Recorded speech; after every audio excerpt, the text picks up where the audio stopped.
और महसूस की जाती है और समझी जाती है।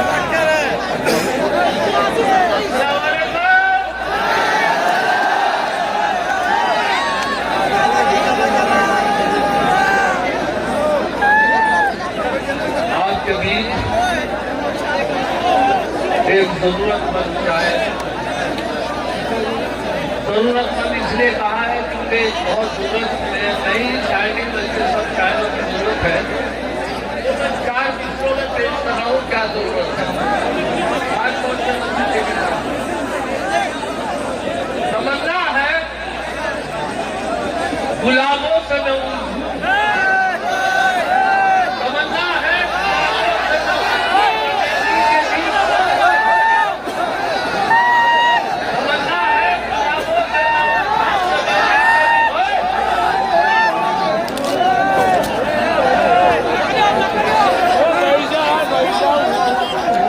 तो ये जो हो रहा है ये होगा या फिर मुशायरा होगा।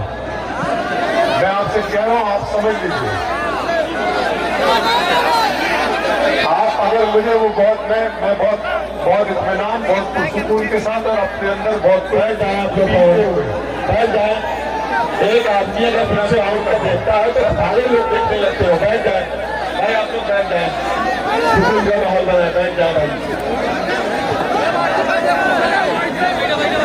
देखिए जरा मुशायरा, माशाल्लाह 4 मुशायरों की सामाइन यहाँ मौजूद हैं। 4 मुशायरे अगर होते तो पूरी पब्लिक होती। मैं मुबारकबाद पेश करता हूँ खासतौर से कमेटी के सभी मेंबर्स को, क्योंकि उन्होंने आज ये खूबसूरत मुशायरा सजाया है। ये आपकी अपनी जिम्मेदारी है कि इसे कितना कामयाब करना चाहते हैं। आरिफ सैफी के साथ के चाहने वाले जरूर यहाँ मौजूद थे, वो पढ़ के जा चुके हैं।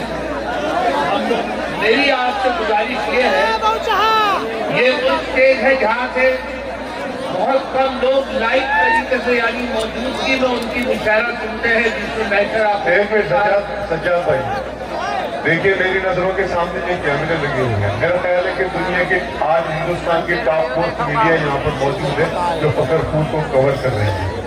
एक क्लिक का जमाना है, आप यहाँ बैठे क्या हरकत कर रहे हैं और कहाँ किस कोने में क्या चल रहा है, ये सब स्क्रीन पर और जब दिखाया जाएगा ना तो यकीनन मेरे से ज्यादा शर्मिंदगी आपको महसूस होगी।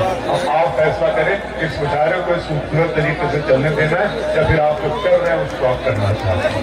आज ही का महफिल मुशायरा कमेटी ने ये मुशायरा सजाया सिर्फ आपके लिए। आप बखूबी जानते हैं अल्लाह जिसे फल देता है या जिसको इज्जत देता है वो दूर तक पहुंचता है, सवाल भी आता है।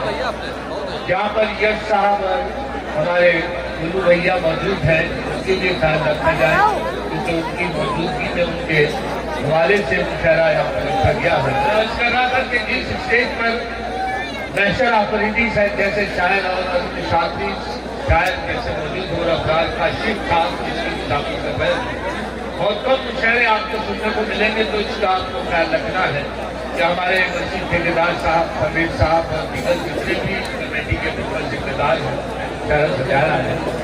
मैं चाहूँगा कि मैं यहाँ से मिजाज का शायर हूँ, संजीदा दिल रखता हूँ, मैं संजीदगी भी जानता हूँ, लेकिन मेरा ड्यूटी है, मुझे पेमेंट दिया गया है कि आपको हंसाना है।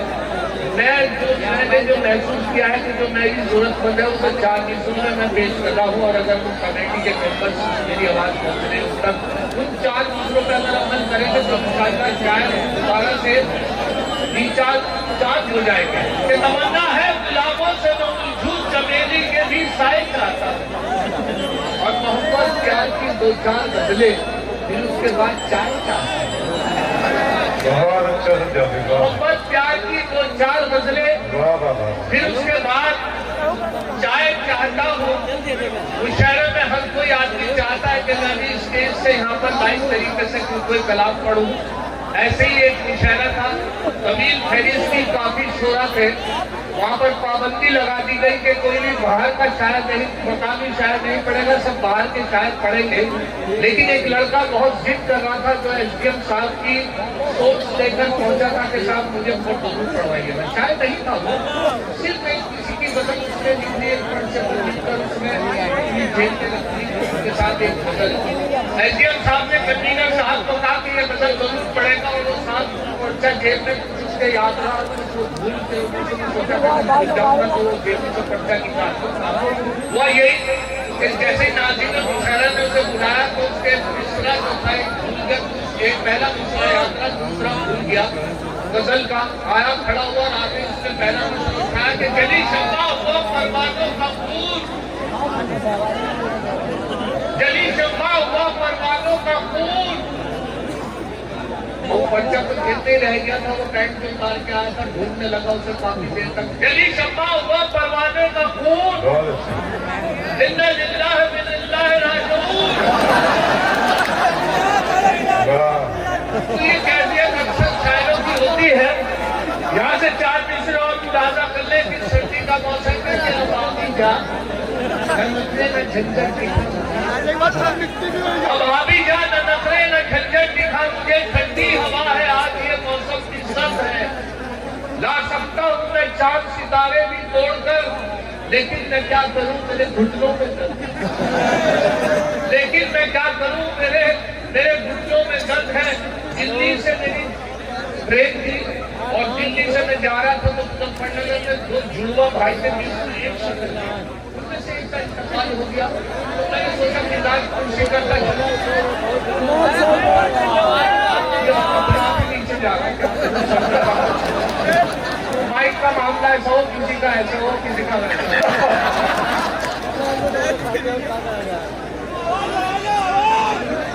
आवाज नहीं आ रही हुआ ये के साथ दोनों जुड़वा भाई एक सी शक्ल के और दोनों के दोनों साथ उनमें से इनका इंतकाल हो गया। मेरे दोस्त थे एक सी शक्ल के थे, तो जब मैं पहुंचा मैंने सोचा कि चलो उनकी निगाह खुशी करता चलूँ, क्योंकि उसके भाई का अफसोस जाहिर करता चलूँ। तो मैं इत्तेफाक से कार से उतरा, मैं जैसे गली से गुजरा तो एक भाई उनका बाहर सड़क पे मिल गया, एक सी शक्ल के थे। मैंने उनसे पूछा, मैंने कहा आपका इंतकाल हुआ था, आपके भाई का हुआ था? एकदम घबरा गया, वो तो भाई का हुआ था। अब अच्छा मेरठ में ही एक और मेरे दोस्त थे, शायर थे और बहुत ही जिंदा दिल आदमी थे, लड़की को देखते फेंक देते थे। उनके अपेंडिक्स का दर्द हो रहा था, मुझे पता चला कि उनके अपेंडिक्स का ऑपरेशन होने वाला है। मैं मेडिकल में गया और जाकर देखा कि वो बेड पे लेटे हुए और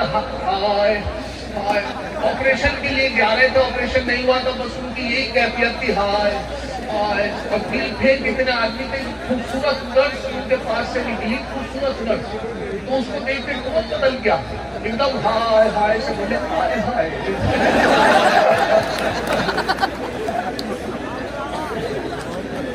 हम जहाँ जाए वहाँ लफड़ा न हो दोस्तों, झंझट है अपने नाम के क्या।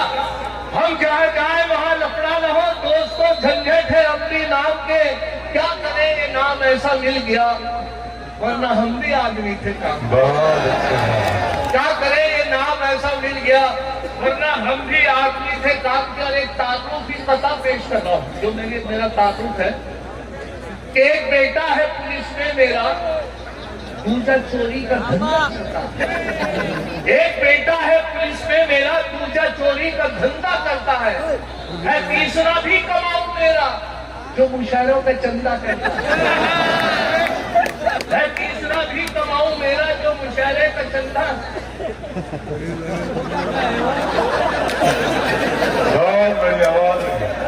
शायरों ने सुनिए साहब, शायरों ने तलाक की खाई, शायरों ने तलाक की खाई, आपने इंतजाम की खाई। शायरों ने तलाक की खाई, आपने इंतजाम की खाई। और उम्र गुजरी है चमचागिरी में, जिंदगी भर सलाम किया। उम्र गुजरी है चमचागिरी में, जिंदगी भर। अच्छा, चमचागिरी पे चमचे पे याद आया कि बच्चों को पहले पढ़ाया जाता था कि चांदी के चमचे से चाची ने चटाई, इस तरीके से एक बात थी। तो उसे मैंने 4 मिसरों में करा गुलाब फरमाई कि अब इशारों पे उनके नाचती है ये सियासत तो उनकी बागी है। अब इशारों पे उनके नाचती है ये सियासत तो उनकी बागी है। पहले होते थे चमचे चांदी के, अब रोज चमचों की रोज चांदी है। अब चमचों की रोज, अब चमचों की रोज चांदी है। और ये मुलाना फरमाए 4 मिसरे सुनते हुआ ये के साथ मैं जहाँ भी जाता हूँ मैंने बताया कि मुजफ्फर रजवी साहब बहुत मशहूर शायर हुए, उनका एक शेर है कि जबर भी देखा है तारीख की नजरों ने, लम्हों ने खता की थी सदियों ने सजा पाई। ये उनका शेर है। तो लम्हों ने खता की थी सदियों ने सजा पाई, ये मिसरा मैंने उनका लिया और 3 मिसरे मैंने इसमें अपने लगाए। देखिए क्या बनता है। एक बार उसे मैंने बस आंख यूं ही मारी थी, वो बन के मेरी बेगम घर साथ चली आई। एक बार उसे मैंने बस आंख यूं ही मारी थी, वो बन के मेरी बेगम घर साथ चली आई। अब हाल मेरा ये है 10 बच्चों का अब्बा हूँ, लम्हों ने पता की थी सदियों ने सजा पाई। लम्हों ने पता सदियों ने सजा पाई। अरे बहुत पुरानी कहावत है, 100 सुनार की 1 लुहार की, और इसमें 3 मिसरे लगाए हैं कि औलाद 101 थी जो एक लुहार की, औलाद 101 थी जो एक लुहार की, बीवी से बोले ये मेरी दौलत है प्यार की। औलाद 101 थी जो एक लुहार की, बीवी से बोले ये मेरी दौलत है प्यार की। बीवी का था जवाब अजी रहने दो मियां, इनमें है 100 सुनार की बस एक लुहार की। इनमें है 100 सुनार की बस एक लुहार की। और झंझट कुंवारा अच्छा था शादी से पहले मैं। एक साहब जो थे अपनी बीवी से अक्सर लड़ा करते थे और उनके झगड़ा इतना हो गया कि साहब वो बिल्कुल इतने गुस्से हो गए कि उनकी बीवी कहने लगी कि मैं इन्हीं के साथ रहूंगी, और मियाँ कह रहे थे मैं इसके साथ नहीं रहूंगा। झगड़ा हुआ, महल्ले में आया, हमने बड़ा फैसला करना चाहा लेकिन नहीं हुआ, क्योंकि अगर दोनों कहते दोनों एक साथ नहीं रहना चाहते कुछ भी हो सकता था, तलाक भी हो सकती थी, लेकिन बीवी कहती थी मैं इन्हीं के साथ रहूंगी और मियाँ कह रहे थे मैं इनके साथ रहना नहीं चाहता। पुलिस चौकी थाना सब हो गया लेकिन ये झगड़ा नहीं निपटा।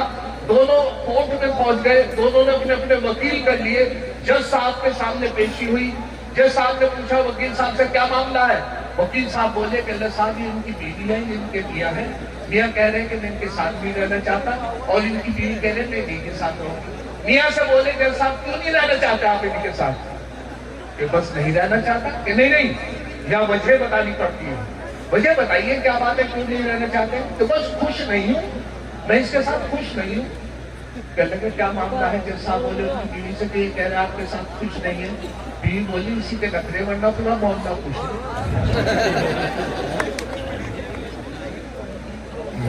अब मुलायम फरमाए 4 मिसरे इसी हवाले से आपके सामने पेश कर रहा हूँ कि झंझट कुंवारा अच्छा था शादी से पहले मैं, मुझसे हुआ सितम ये बहुत ही कर्म के साथ। झंझट कुंवारा अच्छा था शादी से पहले मैं, मुझसे हुआ सितम ये बहुत ही कर्म के साथ। मेरी नजर दहेज के सामान पे जब पड़ी, देखा सीमेंट भी लाई है नीले ड्रम के साथ। झंझट कुंवारा अच्छा था शादी से पहले मैं, मुझसे हुआ सितम ये बहुत ही कर्म के साथ।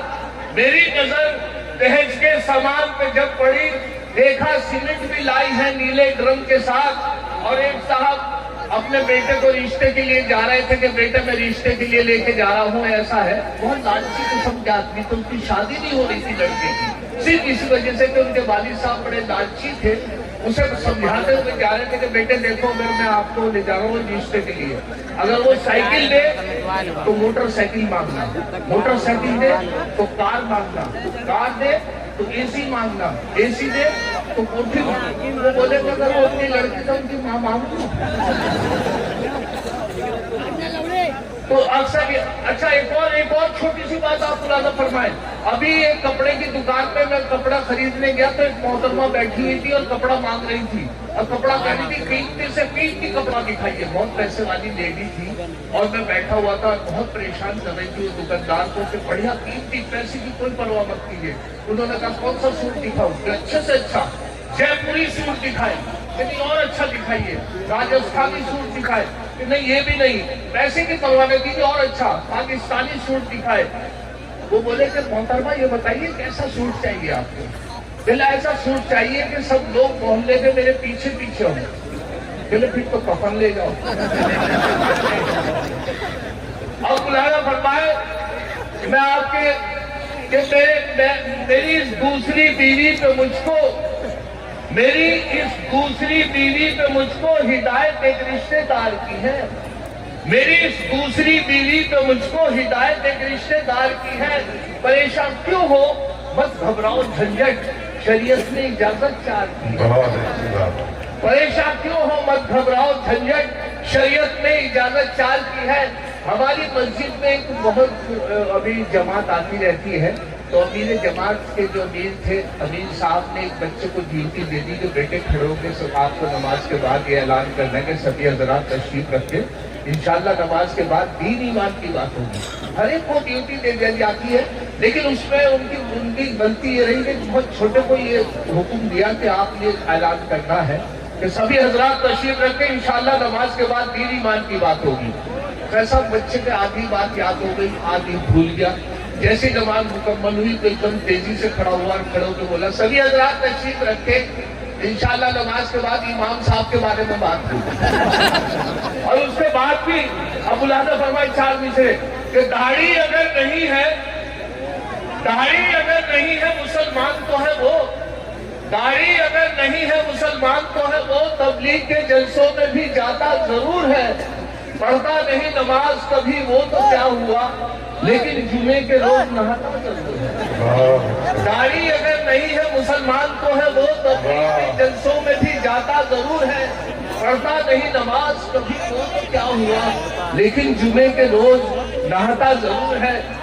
अभी हमारे यहाँ क्योंकि मैं दलिया शरीफ से हाजिर हुआ हूँ, तो भी उत्तराखंड में लगता है कि गोश्त के पर पाबंदी थी, और गोश्त पे पाबंदी ये थी कि मेहमान की खिदमत ही गोश्त से होती है। मेरे यहाँ मेहमान आ गए और गोश्त से उससे फायदा भी हुआ। फायदा ये हुआ कि अल्लाह मेरे घर की अब कायम रहे अजमत, अब घर में मेरे कोरमाओं नाम नहीं है, अल्लाह मेरे घर की अब कायम रहे अजमत, अब घर में मेरे कोरमाओं नाम नहीं है शुक्र खुदा गोश्त बंद होने की बदौलत अब घर में मेरे कोई भी मेहमान नहीं है। अच्छा, उसके बाद भी मैं क्या करता, मेहमान की खिदमत के लिए दालों से उनकी खिदमत करता रहा। सुबह उड़द की दाल की खिचड़ी, मूंग की दाल, लौक की दाल, चने की दाल, और वो हालत ये कि 15 दिन दाल खाते हो गए। चांद की तारीख का पता करना था कि आज चांद की क्या तारीख है। वालिद साहब 15 बता रहे थे, मैं 10 बता रहा था, कोई 9 बता रहा था। हमने मेहमान से पूछा आज चांद की क्या तारीख है, जिन्हें 14 दिन दाल खाते हो गए थे। कहले चांद का तो पता नहीं, हाँ दाल की 14 है। अब यहाँ से हमने अच्छा, मेरी वाइफ बोली कि इनके लिए अंडा करी बनाया जाए।